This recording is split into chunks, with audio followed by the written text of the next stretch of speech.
I'm going to be asking River some questions about her recent songs, and we're going to go through it and break down all of her hidden little meanings in her fairy little brain. And what about the Leos? Oh, yeah. Okay, I've never done the song breakdown before, but I'm very excited because I always feel like I'm in a different universe when I write lyrics. And they're like not what people think they mean. I don't know. It's up to interpretation, but not really, because I'm gonna tell you what it actually means.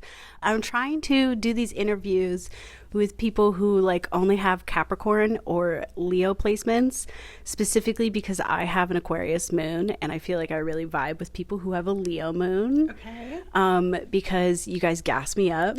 It's true. We're hype. You guys make me feel so good and so safe. All right. Okay, let's get into it. I'm ready to learn. I'm ready to know the inner workings of your brain. Me too. As a Leo moon.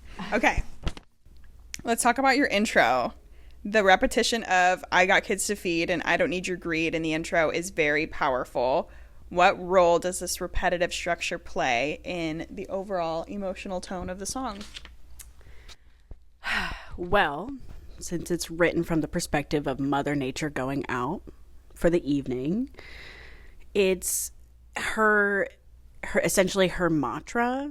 Are they a mantra of survival or a cry for independence? Definitely a mantra of survival. You deal with like a lot of judgment because you have to carry all the weight yourself, and then people usually are like, oh, well, why don't you have a man around you, or judgment from other women and other single mothers, or even judgment from like mothers who aren't single, you know. Wow. You mentioned she got way too many kids, said nobody but her baby daddy's friends. There seems to be some judgment here. Can you explain the perspective behind this line? So this is actually my favorite line. Men tend to be very judgmental, and then men is like symbolic for man, so like all of mankind, right? She has way too many kids because she's like fucking Mother Nature. She has all this shit to deal with, but the only people who really judge her essentially is man. Like nobody else judges her. Nobody thinks about Mother Nature and the shit that she does except for man himself.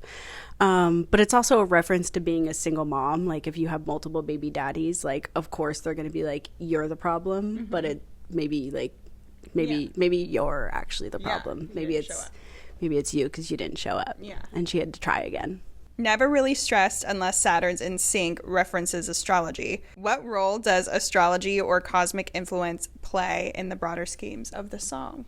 So yes, it is a reference to astrology. Anybody who knows astrology, when Saturn's transiting a house or passing by one of your planets, it's the harsh parent. Saturn is also the father figure in your chart, essentially, versus like Cancer is the mother figure. So it's also a reference to man once again. So it's the idea of like when she does have man or a man in sync with her and aligned with her like ideologies, that's when things start to go smoothly, because it allows her to have like structure for once.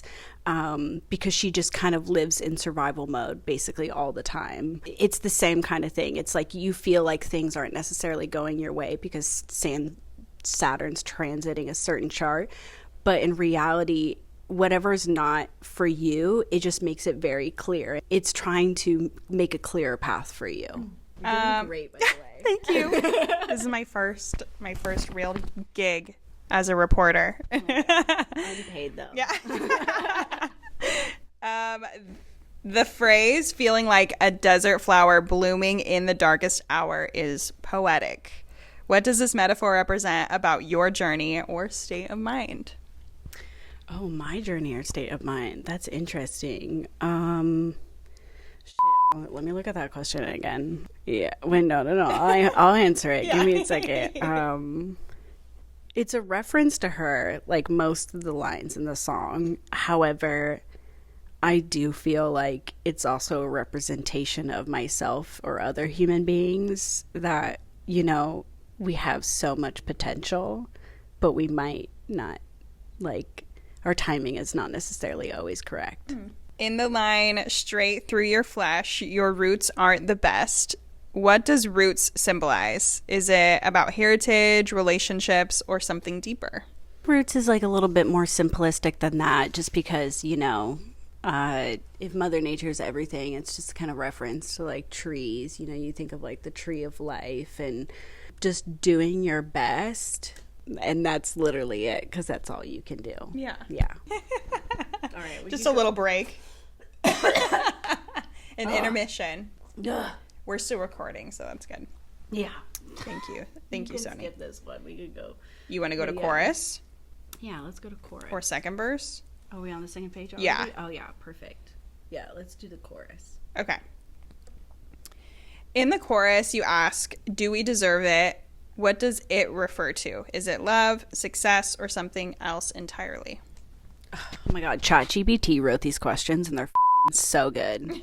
Because the way that it just knows what I wrote, like, what the fuck? Okay, it is love. Like, that is. Like, it's, like, do we deserve everything that you offer us, good and bad? It's in the chorus because it's the lingering question that I want to ask her throughout the whole night. So, like, as I'm having this evening with her, I have this lingering question that I want to ask her the entire time. It's kind of like, imagine if you like die and you're having a cup of coffee with God, and there's that one lingering question of like, what is the answer to life?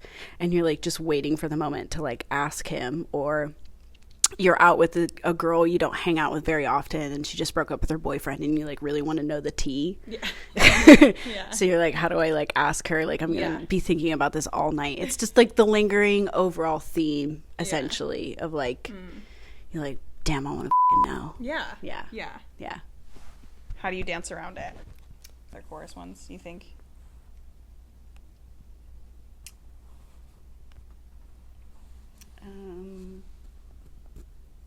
Yeah, you could skip them.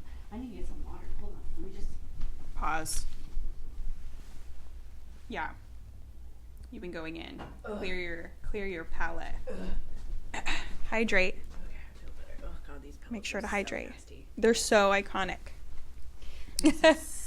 It smells so fucking musty in here. You were like, you're wearing a white shirt. It's gonna be musty. I'm like, I'm here for it. Okay. You ask, where'd you get your weed, man? And mention your son is calling.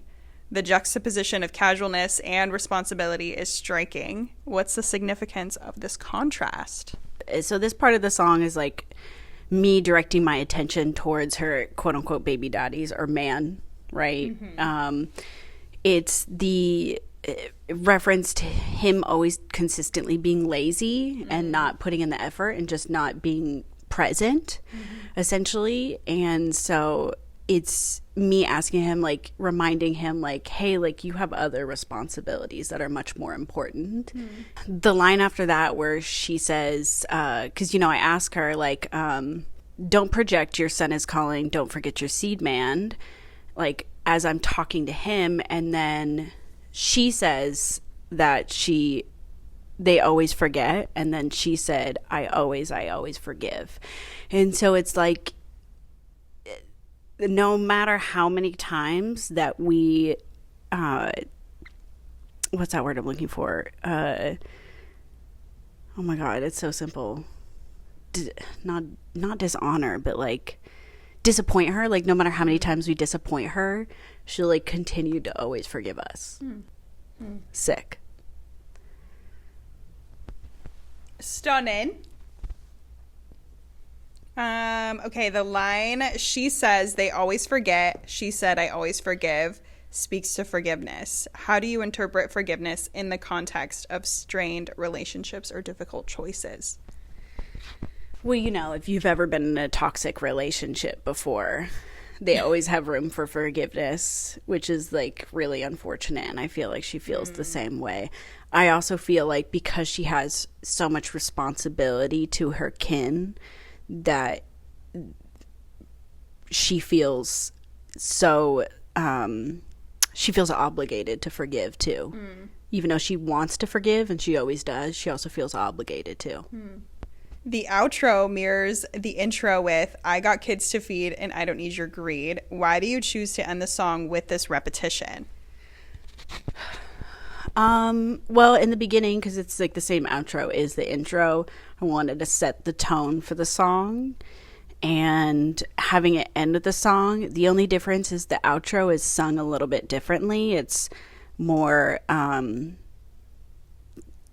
depressing, I guess. She has less energy, so like if it's from her perspective, there's like a lot of energy in the intro, and then there's less energy in the outro, you know, as like a kind of like an ode to the night ending, but also an ode to like her constant, like the energy that she puts into everything and how fucking exhausting it is, you know?